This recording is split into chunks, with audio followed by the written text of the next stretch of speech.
Lena Line, Yes, hi, can you follow me into the room? sure. What brings you in today, Miss Lime? I have a really uncomfortable growth on one of my branches. It appeared out of nowhere, and it's really concerning me.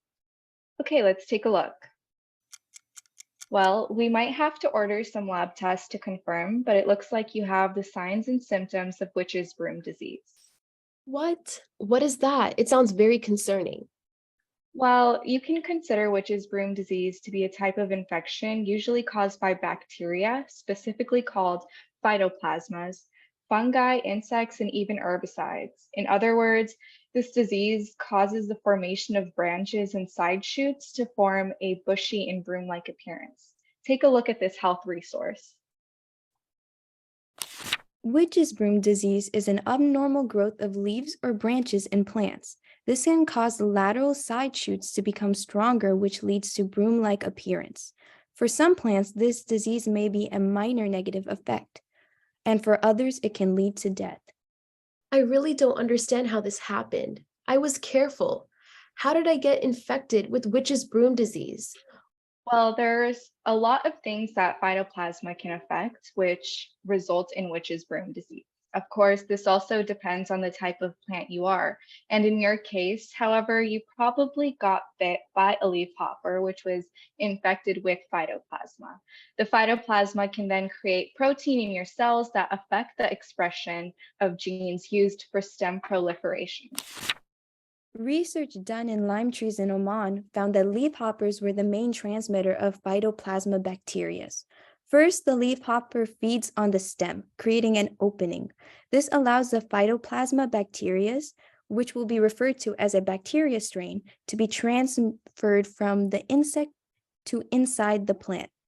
The bacteria strain inserts themselves in the cytoplasm of the phylum cell and colonizes there. There, the phytoplasma creates SAP11 and SAP54. These effectors are able to be transported to the nucleus because of eukaryotic signal sequences in the N-terminus of the molecule. Now in the nucleus, SAP11 binds and destabilizes TB1 and CYC.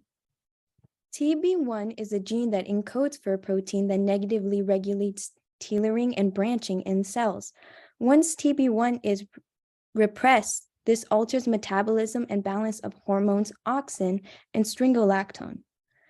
A normal and healthy plant usually would have an apical dominance, but plants that become infected lose their abilities to uphold apical dominance, and levels of auxin hormones may be reduced. Lower levels of auxins lead to bushy and broom-like appearance of side shoots because apical dominance is disturbed. Similarly, CYC is a gene that encodes for transcription factors that negatively regulate the patterns of floral symmetry in the back of flower heads. When CYC is destabilized, the plant will develop irregular petal patterns in the flower. Unlike SAP11, SAP54 destabilizes the MADS-box transcription factors, which lead to leaf-like flower development. Altogether, the destabilization of these genes and proteins result in lime plants going from this to this.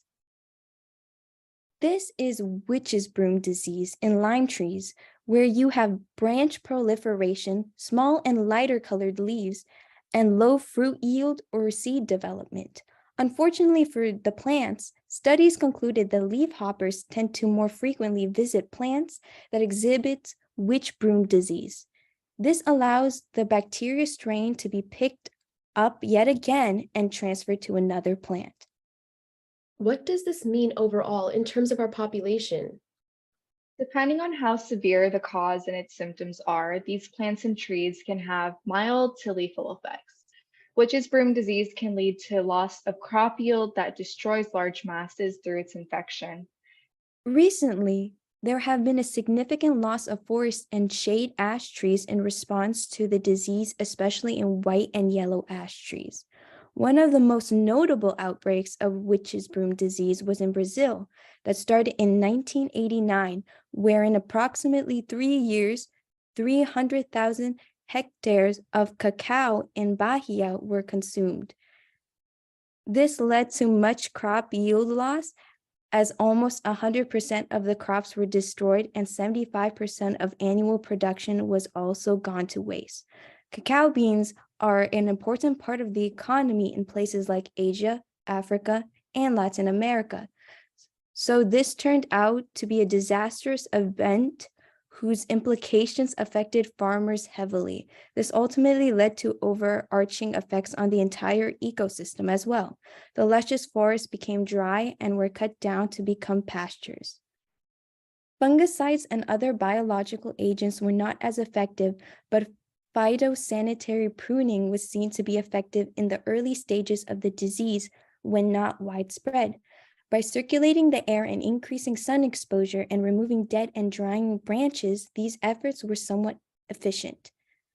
Crops such as limes have also experienced decline in production. In the Middle East, more than 1 million lime trees have been destroyed by the disease, which led to lime trees developing small, cluttering leaves on their branches. These symptoms can progress and ultimately lead to the collapse of an entire tree 4 to 8 years later. Oh no, that's terrible. But sometimes the bushy lateral shoots, hence the name, can also serve as a great habitat for birds and squirrels to nest in. So is there a treatment or cure? Currently, many different studies are being conducted to determine an effective cure or treatment. However, as of now, there is no known cure. What are you saying? Am I stuck like this? Of course not. Like I said, the infected branches can't be treated, so the best thing we can do is to simply remove it. Are you talking about amputation? Yes, all we need to do is cut 7.5 centimeters below the infection and you'll be as good as new. Now, don't move, this won't hurt a bit.